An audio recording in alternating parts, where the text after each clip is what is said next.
Sa ibang balita, kinilala ni Pangulong Aquino ang kontribusyon sa pambansang kabutihan ng mga kabilang sa The Outstanding Young Men of 2013. Hiniling ng Pangulo sa mga awardees na magsilbing inspirasyon sa harap na rin ng mataas na optimism ng mga Pilipino sa kabuhayan ng bansa sa pagpasok ng 2014. Si Ignacio ang ating tagapagbalita.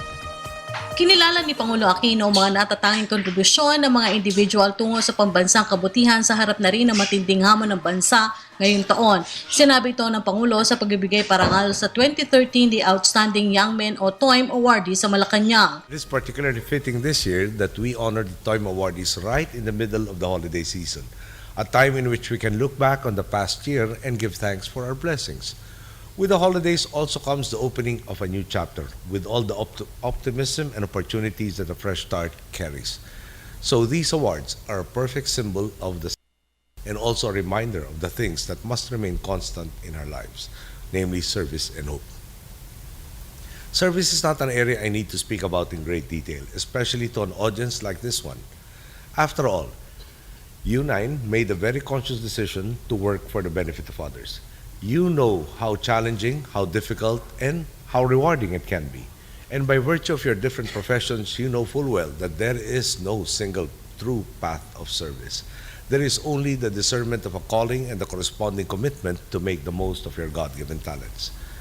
Gate ang Pangulo mahalaga na magkaroon ng gabay o magsisilbing inspirasyon tungo sa sinasabing A Nation of Heroes. Kabilang sa mga natatanging kabataan na nagsisilbing inspirasyon ay sa larangan ng social entrepreneurship, sociology, science communications, government and public service, community service, food science and technology, medicine, at youth leadership development. Filipinos never stand idly by and let others suffer alone, because compassion and the utmost generosity are intrinsic to our people. We saw this in our fellow citizens who flocked to repacking centers day and night. Students and employees who donated their allowance and salaries to relief efforts. We saw this in the private sector and civic groups who organized their own relief drives. We see this even today in men and women like you who care about fostering change that uplifts their fellow men. Pinaunahan ng Philippine JCs Incorporated ang okasyon ay naglalayong maturuan ng mga susunod na henerasyon na maging mabuting lider at inspirasyon sa bansa.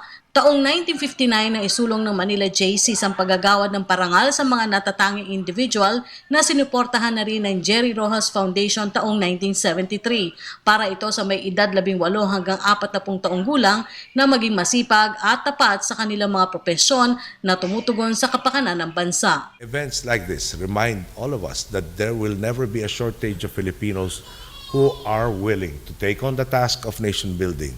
That in fact, there are so many of us who are working to uplift and empower our fellow men. This is the very principle of bayanihan, of everyone doing his part for a common purpose, a belief which all of you exemplify every day. Your own daang matuwid in your professional lives.